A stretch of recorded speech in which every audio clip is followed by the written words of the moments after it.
नमस्कार, मी प्राची महेश पेंडसे रोहा रायगड येथे राहते. सध्या तर महायुद्ध चालू आहे, त्यामुळे तर गॅस देखील महागला आहे आणि तेल आणि तूप देखील महाग झाले आहे. मग खूप जणांना प्रश्न पडतो, आम्हाला मिठाई खायची आहे. लहान मुलांचा हट्ट असतो, पण बाहेरची मिठाई गेलो तर ती हेल्दी नसते. घरात करायचं म्हटलं तर परत गॅस जातो, तूप लागतो. आज तुम्हाला मी एकदम कमी तुपामध्ये तयार होणारे असे चॉकलेटचे बिस्किटांपासूनचे एक अनोखे मिठाई रोल दाखवणार आहे. चला आता आपण सुरुवात करूया. तर इथे साहित्य बघूया.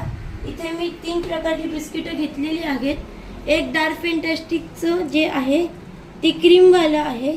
तुम्हाला जर क्रीम हवं असेल तर तुम्ही क्रीम काढून मिक्सरला ग्राइंड करा, आणि जर तुम्हाला नको असेल तर तुम्ही माझ्यासारखं क्रीम सकट ग्राइंड करा. त्याच्यामध्येच पार्लेजी आणि मारीचा समावेश केला आहे. त्याच्यानंतर ह्याच्यामध्ये गोडीनुसार आपल्या पिठीसाखर घ्यायची आहे. इथे मी 1 पॅकेट मिल्क पावडर घेतली आहे आणि डो भिजवायला थोडंसं दूध घेतलं आहे. आणि नंतर आपल्याला या टीनला लावायला थोडंसं तूप लागणार आहे, त्याची आत्ता आवश्यकता नाही आहे. चला आता आपण सुरुवात करूया. सगळ्यात पहिल्यांदा आपल्याला ही पावडर घ्यायची आहे बिस्किटांची. ही पावडर आहे 1.5 कप, म्हणजे कुठलीही घरातली वाटी घ्या. आता जनरली मेजरिंग कप प्रत्येक जणाकडे असतो तसं नाही, म्हणून मी साधा बाउलच वापरला आहे. म्हणजे असे किंवा प्लास्टिकचे बाउल नाही तर स्टीलच्या वाट्या प्रत्येकाकडे असतात, त्यामुळे मी इथे हा बाउलच वापरला आहे. मिल्क पावडर घालूया.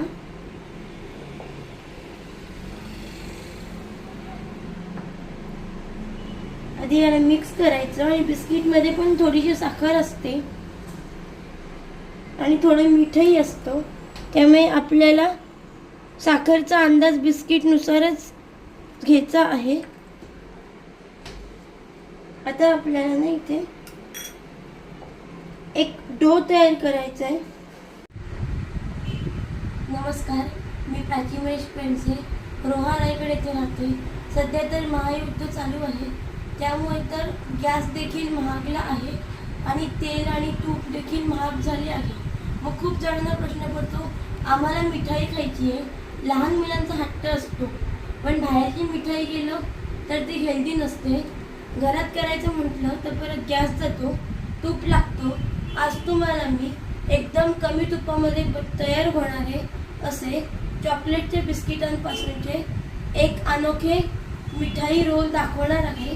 चला आता आपण सुरुवात करूया. तर इथे साहित्य बघूया. इथे मी 3 प्रकारची बिस्किटं घेतलेली आहेत. एक डार्क फॅन्टॅस्टिकचं जे आहे ते क्रीमवालं आहे.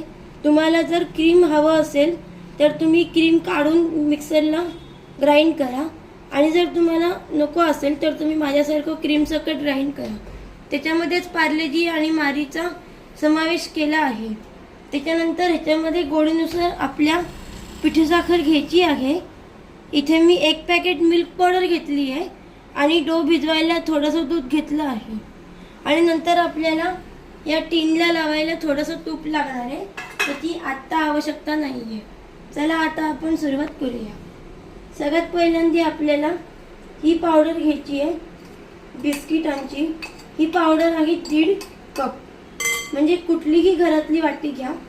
आता जनरली मेजरिंग कप प्रत्येक जणाकडे असतो तसं नाही, म्हणून मी साधा बाउलच वापरला आहे.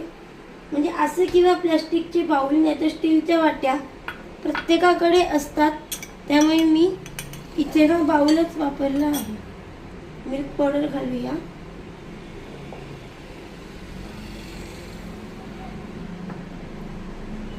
आधी याला मिक्स करायचं, आणि बिस्किटमध्ये पण थोडीशी साखर असते आणि थोडं मीठही असतं, त्यामुळे आपल्याला साखरचा अंदाज बिस्किटनुसारच घ्यायचा आहे. आता आपल्याला ना इथे एक डो तयार करायचा आहे. अशा प्रकारे हा डो तयार झाला आहे, आणि तुम्हाला काळजी करायचं काहीच कारण नाही, कारण हा जर सैल झाला तर तुम्ही त्यामध्ये बिस्किटाची पावडर किंवा मिल्क पावडर नाही तर पिठी साखर ॲड करू शकता, जेणेकरून तो घट्ट होईल. आणि जर हा जास्त घट्ट वाटला तर थोडंसं दूध ॲड करा आणि करावं लागेल. तर मी इथे घेतलंय. आता इथे तूप लावले आणि आता इथे आपल्याला डो ठेवून या प्रकारे याचा असा रोल करायचा आहे. पहा मी कसा केलाय तसाच रोल आपल्याला इथे प्लास्टिकचा करायचा आहे.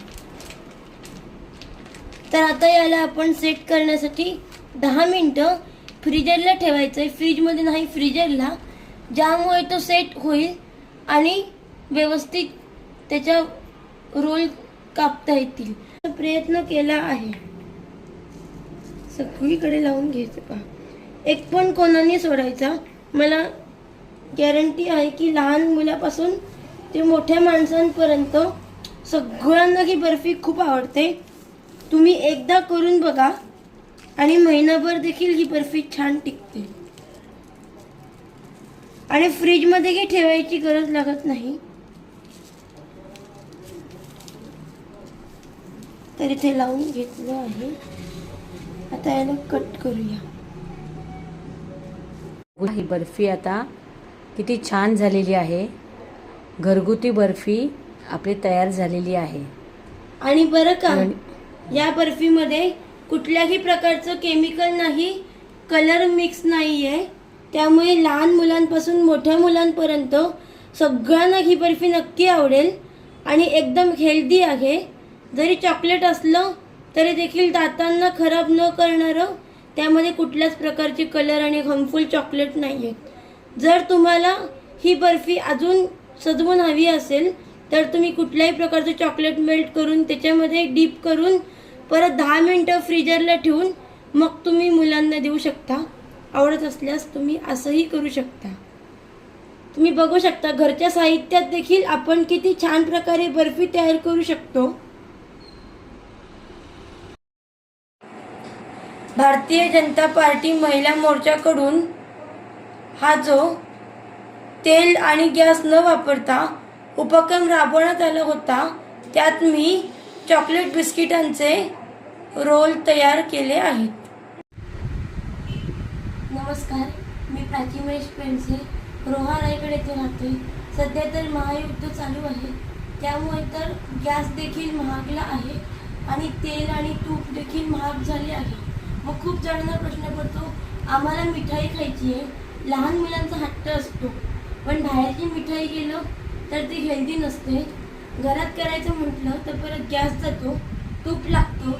आज तुम्हाला मी एकदम कमी तुपामध्ये तयार होणारे असे चॉकलेटचे बिस्किटांपासूनचे एक अनोखे मिठाई रोल दाखवणार आहे. चला आता आपण सुरुवात करूया.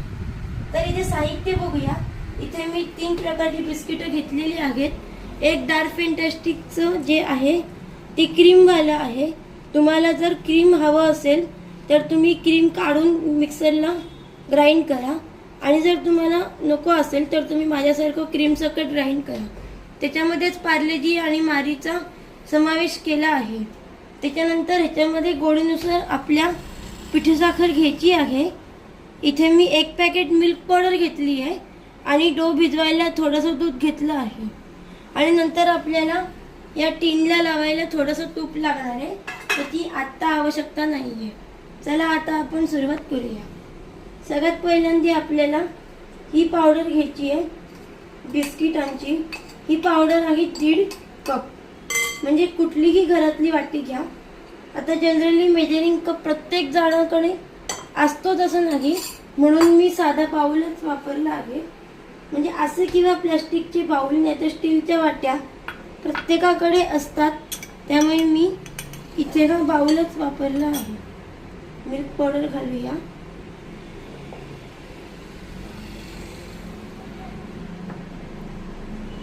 आधी याला मिक्स करायचं आणि बिस्किटमध्ये पण थोडीशी साखर असते